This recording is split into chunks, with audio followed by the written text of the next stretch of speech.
वक्रतुंड महाकाय सूर्यकोटि समप्रभ निर्विघ्नं कुरु मे देव सर्वकार्येषु सर्वदा। जय श्री कृष्णा। मेरी सोल फैमिली आध्यात्म आपके अपने चैनल पर मैं नंदा आप सबका बहुत बहुत स्वागत करती हूँ। श्रीमद् भागवत महापुराण का सप्तम स्कंध 13वां अध्याय चल रहा है। यति धर्म का निरूपण और अवधूत प्रहलाद जी का संवाद। युधिष्ठिर की सभा में राजसयज्ञ में नारद जी युधिष्ठिर को ज्ञानोपदेश दे रहे हैं। युधिष्ठिर के प्रश्नों का उत्तर दे रहे हैं। क्रमशः नारद जी कहते हैं, धर्मराज, यदि वानप्रस्थी में ब्रह्म विचार का सामर्थ्य हो तो शरीर के अतिरिक्त और सब कुछ छोड़कर वह संन्यास ले ले तथा किसी भी व्यक्ति, वस्तु, स्थान और समय की अपेक्षा न रखकर एक गांव में एक ही रात ठहरने का नियम लेकर पृथ्वी पर विचरण करे। यदि वह वस्त्र पहने तो केवल कौपीन, जिससे उसके गुप्त अंग ढक जाए, और जब तक कोई आपत्ति न आवे तब तक दंड तथा अपने आश्रम के चिन्हों के सिवा अपनी त्यागी हुई किसी भी वस्तु को ग्रहण न करे। सन्यासी को चाहिए कि वह समस्त प्राणियों का हितैषी हो, शांत रहे, भगवत परायण रहे और किसी का आश्रय न लेकर अपने आप में ही रमे एवं अकेला ही विचरे। इस संपूर्ण विश्व को कार्य और कारण से अतीत परमात्मा में अध्यस्थ जाने और कार्य कारण स्वरूप इस जगत में ब्रह्म स्वरूप अपने आत्मा को परिपूर्ण देखे।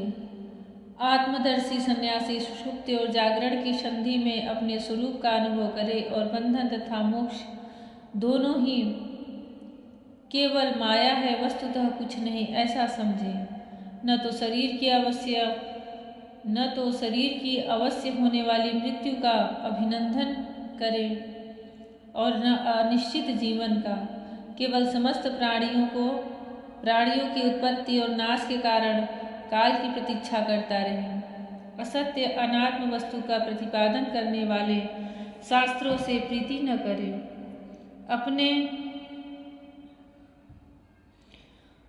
अपने जीवन निर्वाह के लिए कोई जीविका न करे। केवल वाद विवाद के लिए कोई तर्क न करे और संसार में किसी का पक्ष न ले। शिष्य मंडली न जुटावे, बहुत से ग्रंथों का अभ्यास न करें, व्याख्यान न दें और बड़े बड़े कर्मों का आरंभ न करें। शांत, समदर्शी एवं महात्मा सन्यासी के लिए किसी आश्रम का बंधन धर्म का कारण नहीं है। वह अपने आश्रम के चिन्हों को धारण करे चाहे छोड़ दे। उसके पास कोई आश्रम का चिन्ह न हो, परंतु वह आत्मानुसंधान में मग्न हो तो अत्यंत विचारशील, परंतु जान पड़े पागल और बालक की तरह। वह अत्यंत प्रतिभाशील होने पर भी साधारण मनुष्यों की दृष्टि से ऐसा जान पड़े मानो कोई गूंगा है। युधिष्ठिर, इस विषय में महात्मा लोग एक प्राचीन इतिहास का वर्णन करते हैं। वह है दत्तात्रेय मुनि और भक्तराज प्रहलाद का संवाद। एक बार भगवान के परम प्रेमी प्रहलाद जी कुछ मंत्रियों के साथ लोगों के हृदय की बात जानने की इच्छा से लोकों में विचरण कर रहे थे।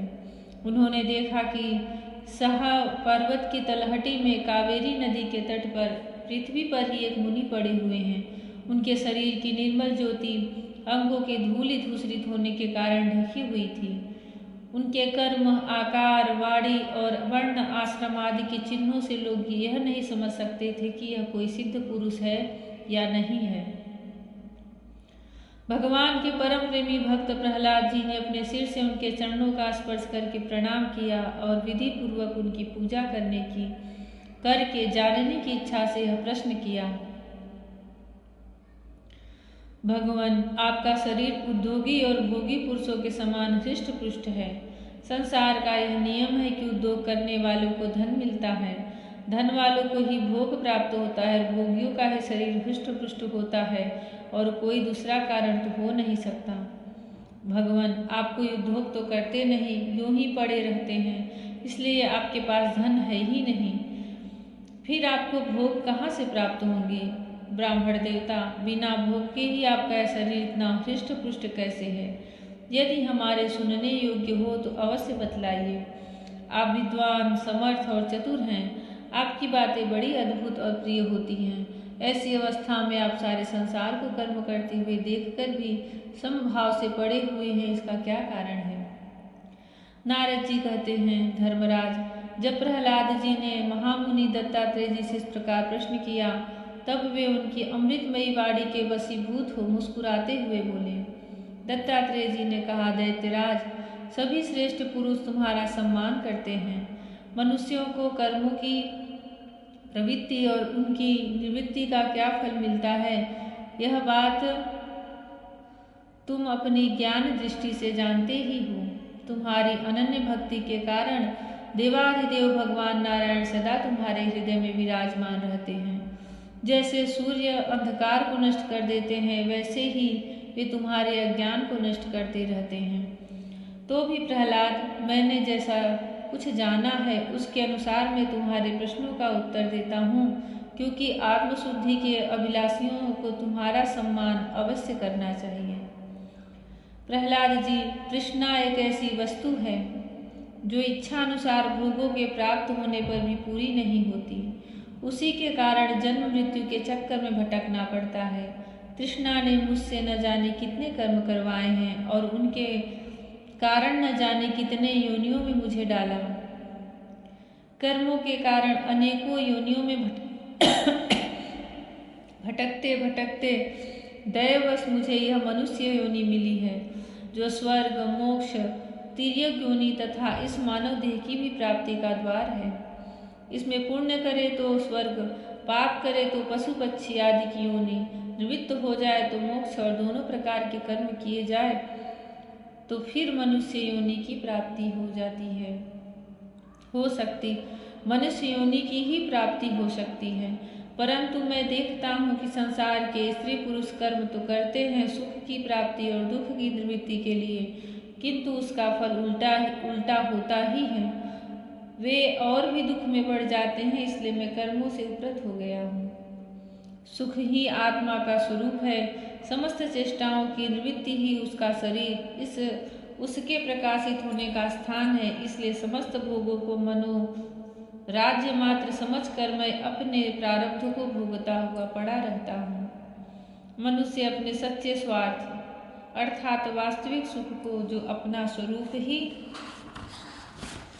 है, भूलकर इस मिथ्या द्वैत को सत्य मानता हुआ अत्यंत भयंकर और विचित्र जन्मों और मृत्युओं में भटकता रहता है। जैसे अज्ञानी मनुष्य जल में उत्पन्न तिनके और सेवर से ढके हुए जल को जल न समझकर जल के लिए मृत तृष्णा की ओर दौड़ता है, वैसे ही अपनी आत्मा से भिन्न वस्तु में सुख समझने वाला पुरुष आत्मा को छोड़कर विषयों की ओर दौड़ता है। प्रहलाद जी, शरीर आदि तो प्रारब्ध के अधीन है। उनके द्वारा जो अपने लिए सुख पाना और दुख मिटाना चाहता है, वह कभी अपने कार्य में सफल नहीं हो सकता। उसके बार बार किए हुए सारे कर्म व्यर्थ हो जाते हैं। मनुष्य सर्वदा शारीरिक, मानसिक आदि दुखों से आक्रांत ही रहता है। मरणशील तो है ही। यदि उसने बड़े श्रम और कष्ट से कुछ धन और भोग प्राप्त कर भी लिया है तो क्या लाभ है। लोभी और इंद्रियों के वश में रहने वाले धनियों का दुख तो मैं देखता ही रहता हूँ। भय के मारे उन्हें नींद नहीं आती, सब पर उनका संदेह बना रहता है।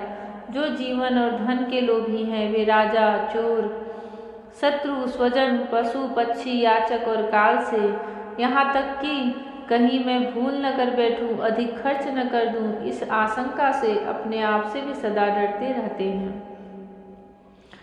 इसलिए बुद्धिमान पुरुष को चाहिए कि जिसके कारण शोक, मोह, भय, क्रोध, राग, कायरता और श्रम आदि का शिकार होना पड़ता है, उस धन और जीवन की स्पृहा का त्याग कर दे। जय श्री कृष्ण। प्रहलाद जी को दत्तात्रेय मुनि जिस मार्ग पर वह चल रहे हैं और जो उनके ज्ञान की अवस्था है, उसका उपदेश कर रहे हैं। भगवान श्री कृष्ण हमें भी हमारे मन को वैसे ही ज्ञान उपदेश से भर दे, हमारी आत्म ग्रंथि खुले, ज्ञान की ग्रंथि खुले, मोह की ग्रंथि टूटे और भगवान श्री कृष्ण का साक्षात्कार हो। भगवान श्री कृष्ण सबका यह श्रीमद् भागवत महापुराण निर्विघ्न पूर्ण कराएं और उनके समझ में भागवत की जो गति है, जो कर्म है, जो भगवान श्री कृष्ण को प्राप्त करने की एक प्रबल इच्छा हो, वह प्राप्त हो। जय श्री कृष्णा। राधा रानी सब पर प्रसन्न हो। जय श्री कृष्णा। राधे राधे। हरि ओम।